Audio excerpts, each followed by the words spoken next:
Perkenalkan, nama saya Sel Yakob dengan NIM 2108 1103 0054 dari kelas genap jurusan Ilmu Pemerintahan, Fakultas Ilmu Sosial dan Politik, Universitas Samratulangi Manado. Di sini saya akan memperkenalkan dosen pengampu yang mengajar mata kuliah Bahasa Indonesia. Yang pertama, Dr. Andes Franz C. Singkoh, MSI. Yang kedua, Dr. Anda Jenny Imbang, MHum. Dan yang ketiga, Dr. Anda Marlin Telapian, MSI. Selanjutnya yaitu struktur teks ulasan buku, yaitu identitas buku, orientasi, tafsiran, evaluasi, dan rangkuman. Yang pertama yaitu identitas buku. Buku yang saya ambil adalah Pengantar Ilmu Pemerintahan, ditulis oleh Dr. H. Ibnu Kencana Syafi'i, MSI, penerbit PT Revika Aditama, tahun terbit 1992, jumlah halaman 155. Yang kedua yaitu orientasi. Buku ini bersifat pengantar untuk memasuki keilmuan pemerintahan yang begitu luas dan sudah dibicarakan para ahlinya sejak zaman Yunani dan Romawi kuno di Eropa dan zaman India dan Tiongkok kuno di Asia.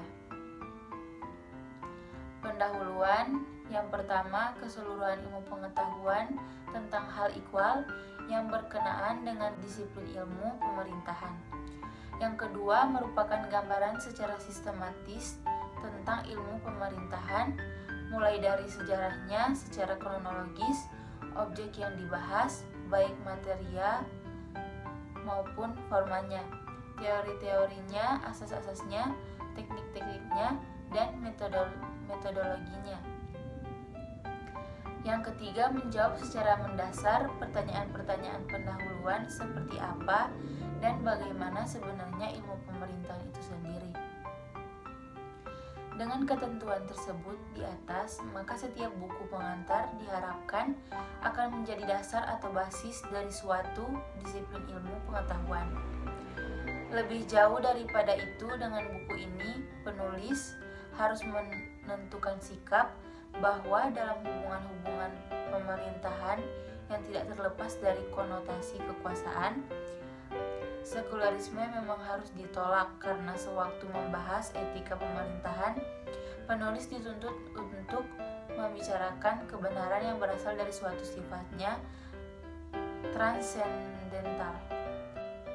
Dan yang ketiga yaitu tafsiran. Buku ini mendeskripsikan tentang pengantar ilmu pemerintahan yang terdiri dari beberapa bagian, yaitu bab 1 pendahuluan, membahas tentang pengertian-pengertian. Bab 2 ilmu pemerintahan sebagai disiplin ilmu, membahas tentang pandangan umum ilmu pengetahuan dan pendefinisian ilmu pemerintahan. Bab 3 posisi ilmu pemerintahan, membahas tentang ilmu-ilmu kenegaraan dan non-kenegaraan. Bab 4 negara, membahas tentang kenegaraan.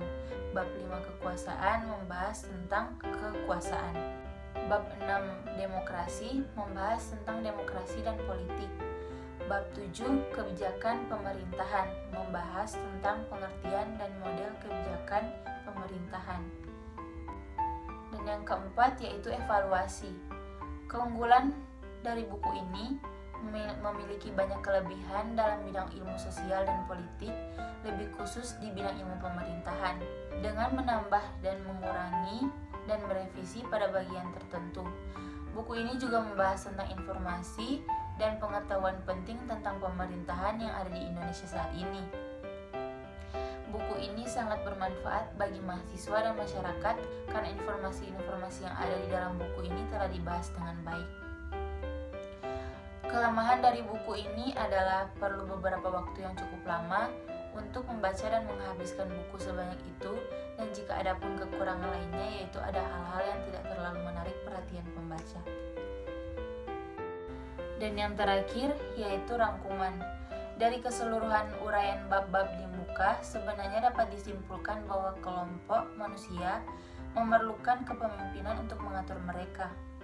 Kemudian untuk mencegah terjadinya kejahatan dan dekadensi moral, atau nahi munkar, diperlukan kekuasaan untuk menerbitkannya, serta untuk menganjur kebaikan dan kebenaran diperlukan pelayanan atau amar ma'ruf. Inilah yang perlu diseimbangkan, itulah sebenarnya perlu keseimbangan pemerintahan, utamanya keseimbangan antara ilmu pemerintahan itu sendiri dengan etika pemerintahan. Dengan demikian, bila di dalam alam raya ini ayat-ayat seimbang, maka di dalam Al-Quran ayatnya juga seimbang. Sehingga Plato yang lahir sebelum Islam mengatakan bahwa hendaknya negarawan itu adalah filosof. Oleh karena itu, sebagai lanjutan buku ini, penulis menerbitkan buku yang lanjutannya yang insya Allah berjudul Filsafat Pemerintahan. Sekian dari saya, bila ada kekurangan dan kesalahan mohon dimaafkan. Sekian, terima kasih.